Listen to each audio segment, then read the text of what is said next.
Ahora sí, continuando con nuestra clase del día de hoy, les decía que hoy vamos a ver sobre la importancia de la atención temprana. Y para esto necesitamos tomar en cuenta cuatro aspectos súper importantes, que son la detección oportuna, la intervención efectiva, el apoyo a la familia y cómo obtener mejores resultados. Entonces, como primera instancia, como primer punto, tenemos lo que es la detección oportuna, en donde debemos saber que tener una atención temprana nos va a permitir identificar y además abordar posibles dificultades en el desarrollo de los niños lo antes posible.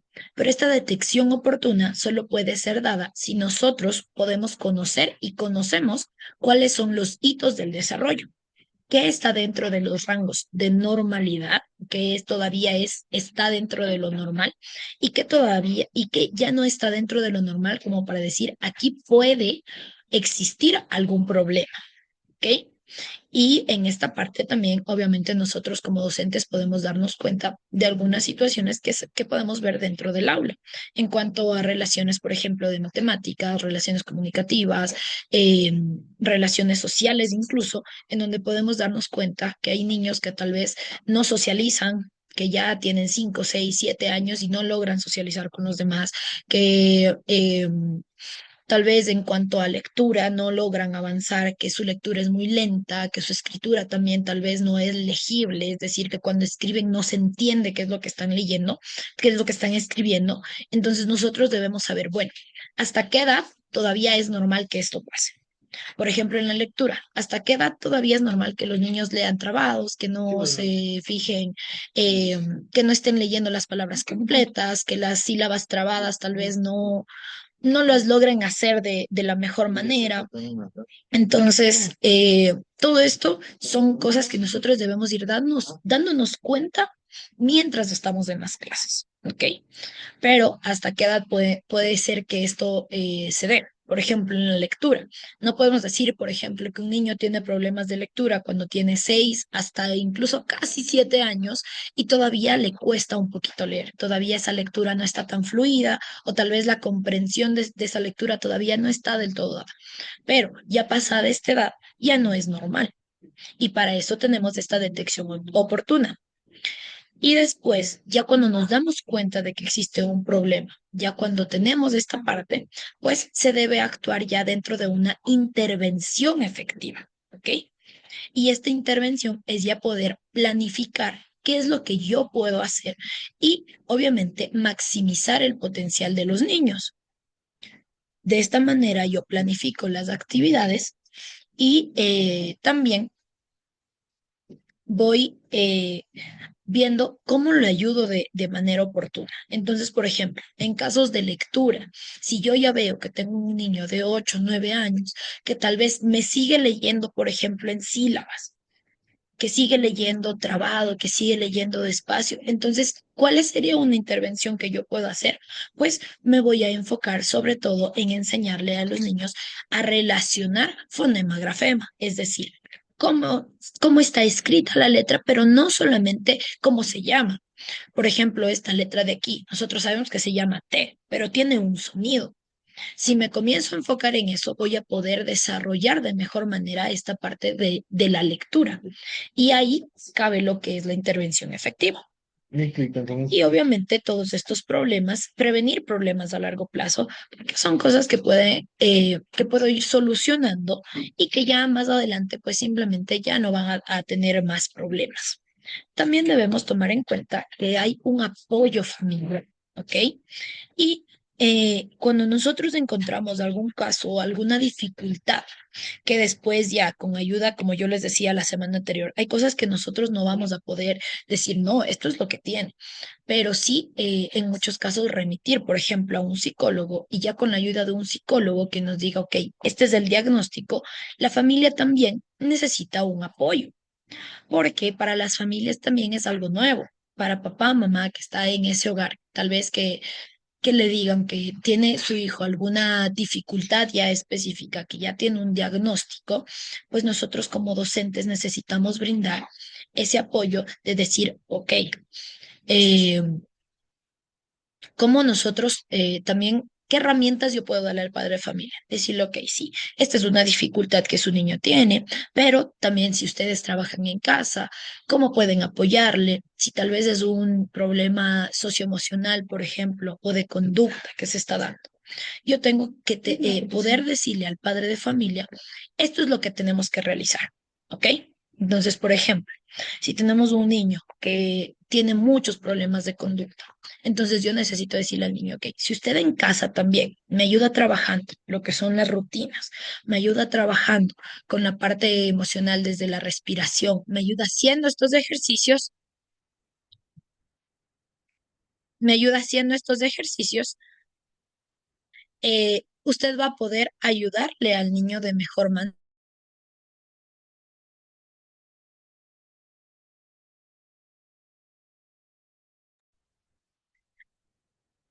Y así es como nosotros podemos avanzar y continuar. ¿Listo? Y después de esto también vamos a ver mejores resultados en cuanto a cuando los niños reciben atención temprana. ¿Ok? Y tienen, obviamente van a mejorar estos resultados académicos y esta parte social. ¿Listo? Ahora, vamos a ver cuáles son los beneficios de la detección temprana y de la prevención. Primero, vamos a optimizar el desarrollo y a reducir costos a futuro. Cuando optimizamos el desarrollo, estamos hablando de esta parte en la que nosotros vamos a poder ver que los niños, las niñas, pues ya comienzan a sentirse mucho mejor también y podemos ver que ese desarrollo en casa ya está siendo mucho mejor, incluso que en la parte académica ya podemos ver mejoras porque estas mejoras también obviamente se van a ver reflejadas en notas, en las calificaciones que nosotros vamos a ir obteniendo.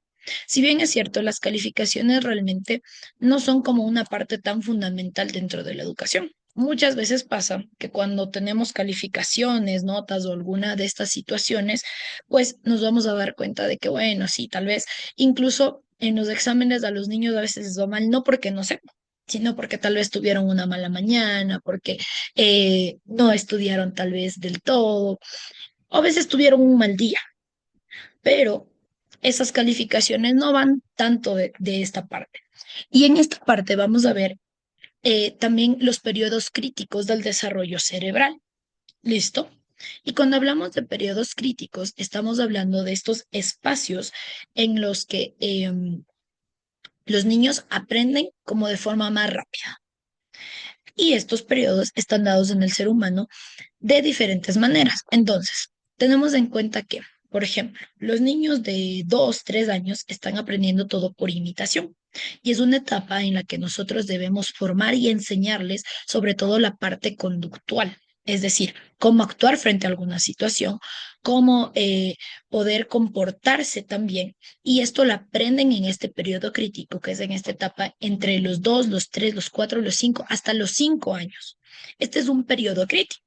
También un periodo crítico es esta etapa entre los 5 y los 7 años en donde los niños van a aprender esta parte de lectura.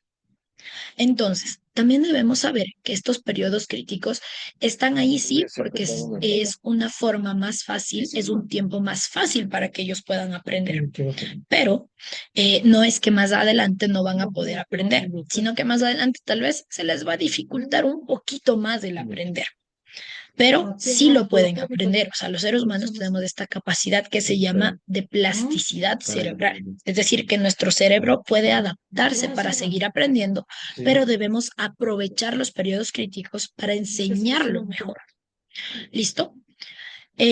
Cuando nosotros tenemos una detección temprana, vamos a poder mejorar además la calidad de vida, porque vamos a prevenir dificultades y también tener esta parte de la familia a corto y a largo plazo.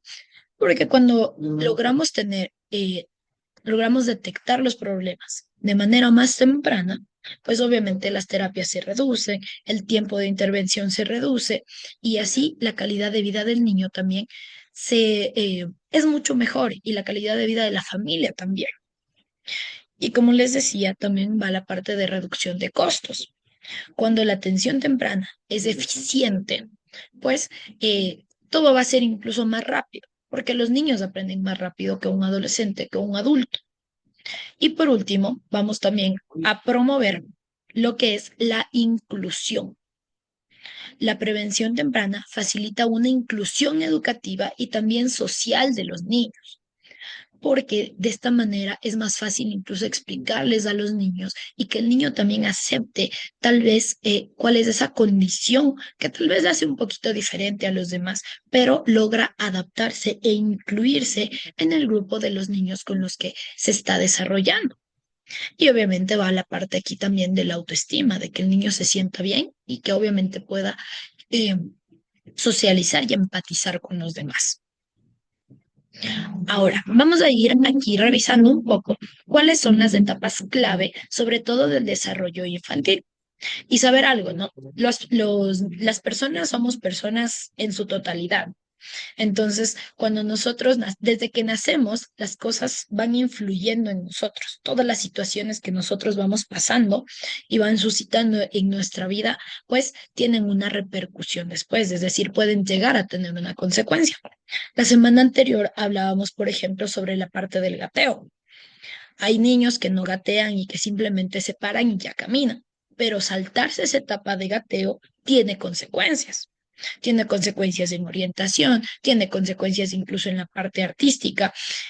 E incluso hay niños que no gatearon a los que se les dificulta muchísimo la parte de las matemáticas.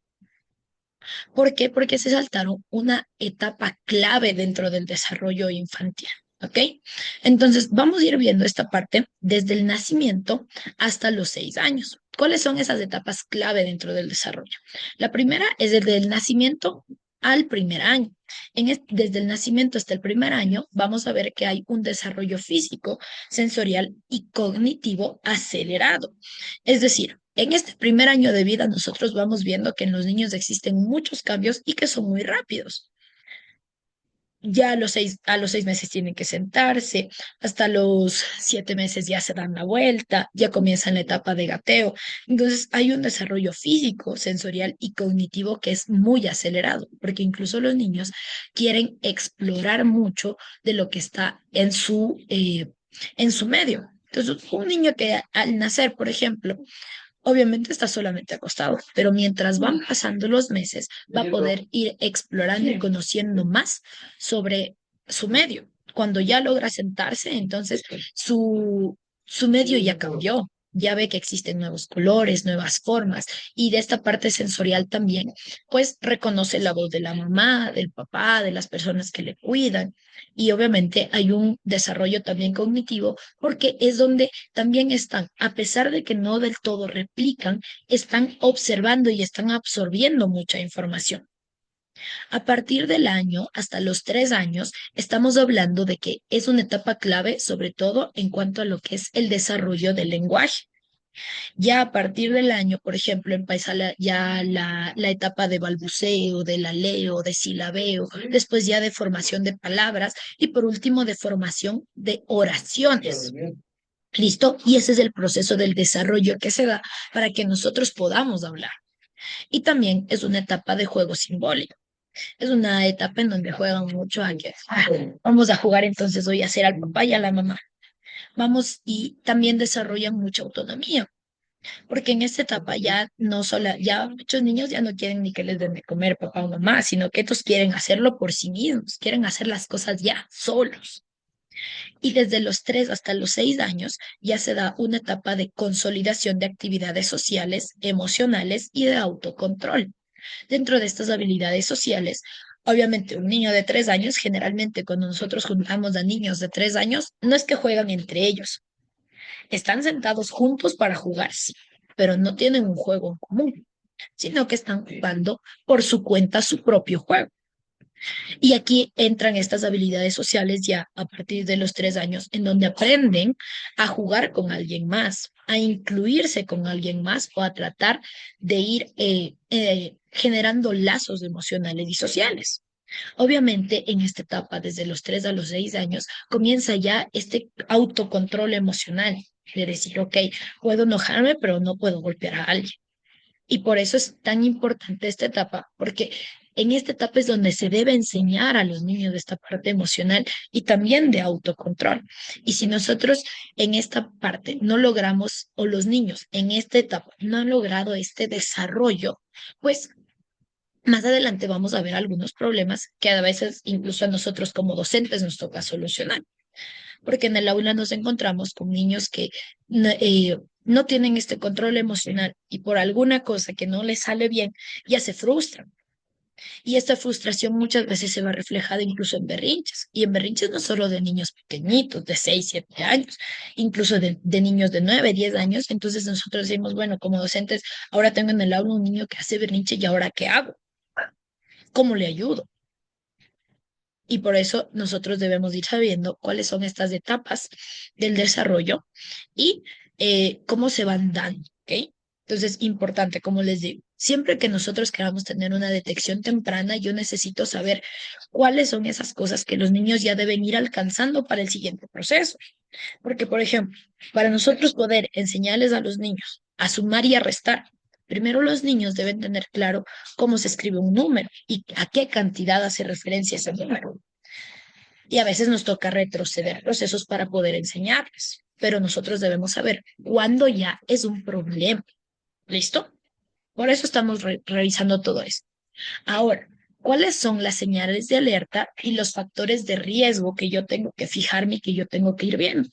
Primero, saber que si hay un retraso en algún hito, es decir, ¿cuáles son los hitos? Las cosas que ya el niño debe haber alcanzado en su edad. La parte del gateo, la parte de caminar, la parte de hablar, la parte de socializar. Entonces, si algo no lo logra, eso ya se vuelve un retraso en el hito. También otra de las señales y factores de riesgo y de alerta que nosotros debemos tomar en cuenta son los problemas de conducta.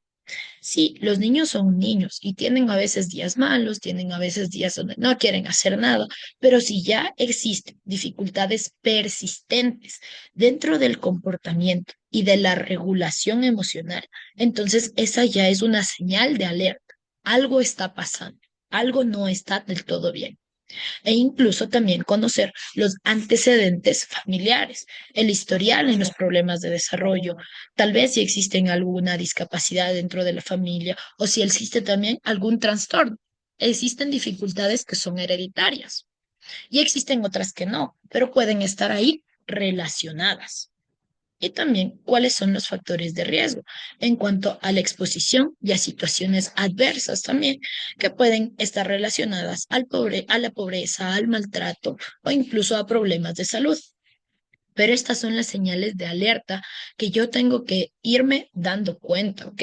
Esas son las cosas que yo puedo ir viendo dentro del aula también. Y esas son las señales de alerta que yo tengo.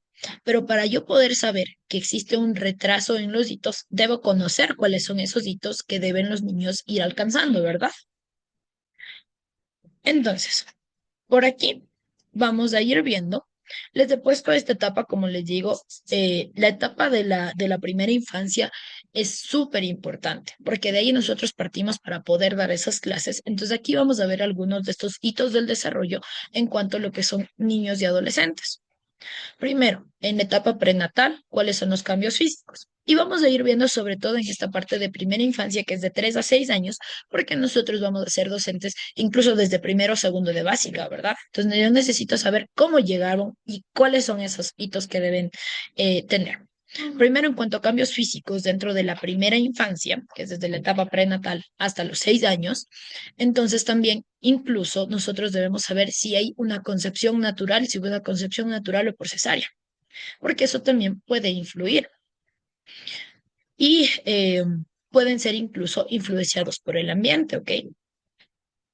Dentro de la parte, también vamos a ver dentro de estos cambios físicos el inicio del control de esfínteres, el inicio de ya esa fuerza que el niño necesita, de ese control motriz para poder agarrar algo, poder soltar, para poder tal vez incluso trasladarse hacia algún objeto que quiere. Entonces, también vamos a ver la mejora en las habilidades motrices y fuerza, porque ya los niños comienzan a tener mucho más control. Incluso en esta parte ya va la parte de la escritura. Porque si los niños, por ejemplo, tienen una hipotonía, es decir, que apretan muy fuerte las cosas, se les va a dificultar poder escribir. Una hipotonía igual, o sea, estas dos cosas van relacionadas, porque en la una tenemos mucha flacidez, es decir, que para agarrar un objeto no lo logran, no van a poder escribir, porque necesitamos este movimiento para poder hacerlo, ¿verdad? Y también en el otro caso de hipertonía, entonces apretamos tan fuerte que no puedo tener control para realizar los trazos necesarios. Dentro de la parte cognitiva, los hitos del desarrollo son dentro de la etapa prenatal, la capacidad de aprender, recordar y responder a estimulación sensorial. Esto incluye, por ejemplo, como les decía, al sonido de la voz de la madre, saber quién es la madre y cómo la reconozco. Es muy interesante. Entonces, si ustedes ven a un bebé que está por ahí un poco lejos y la mamá le habla, ¿qué hace? Levanta la cabeza y le busca, ¿verdad? Porque ya reconoce y recuerda. También está dentro de la etapa de la niñez, desarrolla la capacidad de utilizar símbolos para resolución de problemas. De bueno, ok, ¿qué puedo hacer? Cómo lo soluciono? Y comprende rápidamente el lenguaje. Los niños comprenden todo, entonces yo puedo darle por decirlo así, una orden o una consigna y el niño debe poder seguirla. Y además aumenta su autocontrol y son más independientes. ¿Listo? Dentro de la parte afectiva, pues ya vamos a ver que ya tienen un autoconcepto y también comprenden un poco sus emociones, comprenden que existen diferentes emociones y además aumentan esta iniciativa de autocontrol. Y por último, dentro de la parte social, vamos a ver que su familia es el centro. Porque su familia es el lugar en el que se sienten seguros, pero ya comienzan a tomar mucho más relevancia también sus amigos. Y aquí les muestro otro igual, que son los indicadores del desarrollo inicial de la lectoescritura. Entonces, cada uno de los procesos a los que nosotros vamos a dar, como les decía, en cuanto a lectura, en cuanto a escritura, en cuanto a matemáticas, necesitan un proceso previo. Necesitan de todo, que todo esto haya pasado para yo poder avanzar. Si alguno de estos hitos del desarrollo no se dio, es entonces donde yo puedo ver que hay esta dificultad. Y si yo trato esta dificultad y veo, ok, no comprendió bien, por ejemplo, esta parte de fonema-grafema que hablábamos, todavía no comprende que cada letra tiene un sonido diferente. Trato esto y veo que hay un avance. Es porque si estos hitos del desarrollo no se cumplen, entonces no puedo avanzar, porque así funciona el ser humano. Tengo que aprender un proceso previo para seguir avanzando. Tengo que saber que yo necesito mover mis brazos y mis piernas para poder caminar. Y si yo camino, entonces después puedo correr. ¿Ok? Así funciona el ser humano. Y bueno, aquí vamos a ver algunas de las estrategias de intervención y de estimulación que podemos ir viendo. En esta parte vamos a ver lo que es el trabajo multidisciplinario. En muchas ocasiones vamos a necesitar de equipos de profesionales de diferentes áreas que van a trabajar de manera coordinada para poder ayudar y aportar al desarrollo del niño. Entonces les doy un ejemplo. Algunos niños, por ejemplo, que ya tienen detectado autismo, necesitan de terapia de lenguaje, terapia ocupacional, incluso en algunas ocasiones una terapia motriz para poder avanzar. Y esto es un trabajo multidisciplinario que nosotros también lo vamos trabajando en el aula. Entonces, por ejemplo, un niño con este diagnóstico que les digo, a los niños con autismo, ya habíamos visto algunas características en clases anteriores, vamos a poder ver que a ellos se les dificulta también hablar y comunicarse. Entonces, por eso necesitan terapia de lenguaje. ¿Para qué sirve la terapia ocupacional? Es justamente para esta parte de la parte emocional, de poder controlar sus emociones y obviamente en un niño, con este caso específico, con autismo, le cuesta mucho socializar. Y también entender las emociones. En muchas ocasiones ellos lo sienten muy fuerte y no saben qué hacer con esa emoción. Entonces necesitan esta otra terapia. En muchas ocasiones también este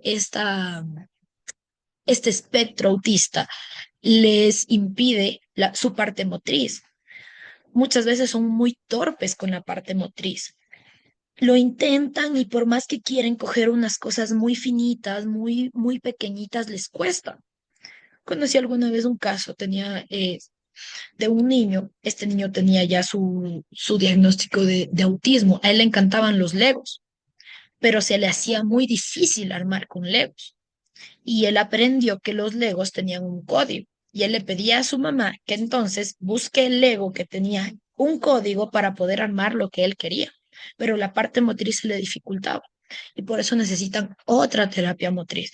Entonces, ese es el trabajo multidisciplinario. Yo sé que en muchas ocasiones para las familias se les complica mucho cuando existen estas dificultades por el lugar en donde se encuentran o incluso también por la parte económica, pero nosotros ahí también como docentes debemos saber cómo aportar. Después entra también esta parte de la estimulación integral, de saber qué actividades van a ayudar y promover el desarrollo físico, el desarrollo cognitivo y el desarrollo social y emocional, y cómo yo las aplico en el aula. Y para esto yo necesito ir conociendo de, bueno, a ver, ¿qué actividades puedo hacer para este niño que tal vez se le dificulta un poquito todavía la pinza, que todavía no logra coger bien el lápiz? ¿Qué actividades puedo realizar? Y a veces no necesitamos materiales complicados. Por ejemplo, para trabajar esta parte de la pinza motora, para la escritura, puedo coger simplemente granos secos de todos los tipos que yo tenga y ponerle al niño a clasificar, pero que clasifique haciendo este movimiento, porque ahí estamos practicando la pinza fina y los movimientos finos. Ahora, ¿qué actividades o qué estimulación yo puedo dar dentro de la parte emocional? La semana anterior hablábamos, por ejemplo, de ejercicios de respiración, de poder mostrarle a los niños con dibujitos, con figuritas, con películas, cuáles son las emociones y cómo yo las identifico y cómo puedo sentirlas y demostrarlas. Y en esta parte también entra mucho la participación de las familias. Las familias son parte activas de este proceso. Si bien es cierto, los niños pasan en clase con nosotros, también los niños pasan la mayor parte del tiempo en casa con su familia. Si la familia nos ayuda, pues va a ser más fácil. Y obviamente una adaptación en el entorno. En muchas ocasiones vamos a tener que modificar algunas cosas que facilitan la inclusión, mover el aula, colocar algunas otras indicaciones. A veces, obviamente, nos cuesta a nosotros más como docentes porque nos toca hacer más materiales, pero esto es parte de la intervención y de la estimulación. Entonces, vamos a ver algunos ejemplos prácticos de actividades y técnicas que Dicen, podemos utilizar. Dígame, disculpe que le interrumpa, sí, le hice en la clase. Eh, no se preocupe, Hablando dígame. del vocabulario, le dicen, o sea, de un estudiante, o sea, que no pueda pronunciar bien las palabras, o sí, o él hable y uno no se le entiende, le dicen, o sea, ¿cómo se le podía ayudar a eso? A ver, en esta parte, obviamente, como yo les decía, si en algunos de los casos los padres no pueden ir, que en este caso sería lo más adecuado, poder asistir a una terapia de lenguaje o a un fonoaudiólogo, que son las personas especializadas en esto, yo en el aula sí puedo ir ayudando y aportando con algunas cosas. Entonces, primero, como yo les decía, igual en clases anteriores, cada letra y cada sonido tiene una forma específica en la que yo debo colocar la lengua y hacer el sonido. Todas las letras tienen una forma diferente de hacerlo. Entonces yo necesito ir trabajando esta parte de la colocación de la lengua para que el sonido pueda reproducirse. Y eso lo puedo ir haciendo con algunas actividades, incluso con todos los niños. Entonces, por ejemplo, si yo veo que el niño tiene algunas dificultades, por ejemplo, con sonidos, porque normalmente cuando hablan y no se les entiende es porque ciertos sonidos todavía no están del todo afianzados. Es decir, la R, la T, la L, la S todavía no se les entiende. Y cuando dicen palabras muy rápido que tienen todas estas letras, no se les entiende, pero nada, ¿verdad? Entonces yo lo que tengo que hacer es trabajar con esos sonidos y saber cómo puedo actuar frente a eso. Por ejemplo, la letra R. Hagan ustedes mismos ahorita el ejercicio. ¿Cómo hago yo para que suene la letra R? ¿Dónde yo tengo que colocar la lengua y cómo tengo que mover para que suene? La lengua para arriba, o sea, debajo de los dientes. Exactamente. Y muchas veces los niños no logran realizar esto para poder hacerlo. Y ejercicios que yo puedo hacer es, incluso puedo ayudarme con un palito de helado y mostrarle al niño eh, que coloque la lengua atrás de los dientes y que empiece a soplar. Rrrr. Si usted hace esto, suena la letra R. Y eso pasa, como les digo, con todos los sonidos. Ya si el niño tiene alguna dificultad, por ejemplo, con su lengüita que eh, no puede realizar, pues eso ya es otro caso, pero nosotros sí podemos ir aportando. Igual la letra S. A muchos niños no les suena la letra S porque por alguna cosa sus dientes les tuvieron que sacar antes de tiempo, porque yo necesito apoyar la lengua detrás de los dientes de abajo para que la letra S suene. Hagan el ejercicio ustedes. Ujú. Sin estos dos dientes de aquí, los niños no van a poder realizar ese sonido. Pero yo puedo ir trabajando de esta forma e incluso reforzar este movimiento de la lengua. Hay un ejercicio en donde yo coloco en un arito, en una de esas pulseras de plástico, con un hilito ahí o con una lana y con unos mullos para que el niño pueda reforzar el movimiento de subir y bajar, de hacer esto, porque estos movimientos también facilitan al lenguaje. Esa es la forma en la que yo puedo ir ayudando y obviamente corrigiendo algunos sonidos. No se trata tampoco de decirle al niño, no, hasta que no me digas la palabra bien, no, porque los niños también se cansan y los niños dicen, entonces ya mejor no te digo nada, pero sí ir reforzando y diciéndolo, ok, bueno, a ver, y mientras jugamos poder ir reforzando. Es mucho mejor que nosotros nos pongamos a jugar con ellos para reforzar los sonidos que nosotros ponernos a ir a exigirles y mostrarles tarjeta y decirle, bueno, dime carro, carro, carro. Y si no me dices carro, no avanzamos. No, mejor sacamos unos carritos y nos ponemos a jugar y mientras seguimos jugando les digo, mira, el carro rojo se mueve. Debemos buscar formas divertidas también para los niños, ¿sí? Respondida por ahí su pregunta, Lida. Gracias, Lisen. Muy bien. Porque sí, Entonces, como estoy en una práctica, Lisen, y tengo un niño que, claro que él sí me habla, pero yo no le entiendo. ¿Qué también me quererá decir? suele pasar y a veces el traductor no funciona. Dígame a mí, a veces uno dice, ya le entiendo al niño y me dice una palabra y uno dice, uy, ¿qué quisiste decir? Pero sí, tenemos que ir reforzando. Le invito también a que busque en internet, en YouTube, va a encontrar muchos ejercicios de fonoaudiología que puede ir realizando con los niños y obviamente cuando estamos en clases con ellos a veces es un poco complicado, pero puedo planificar actividades para que todos los niños hagan y trabajar específicamente con él o a veces aprovechar incluso los recreos para en modo juego poder ir reforzando esto. Listo, entonces avanzamos. Vamos a ver cuáles son los ejemplos prácticos de actividades y técnicas.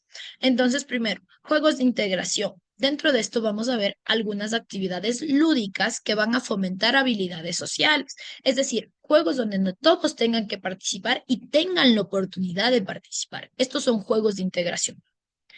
Dentro de esto también vamos a ver ejercicios de lectura interactiva, de saber cómo leer y comentar libros infantiles para estimular el lenguaje y la imaginación.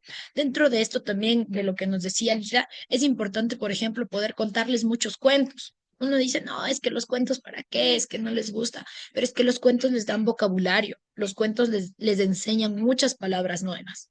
Y también vamos a ver la parte de la estimulación musical, de canciones, de bailes y ritmos que promueven el desarrollo sensorial y emocional.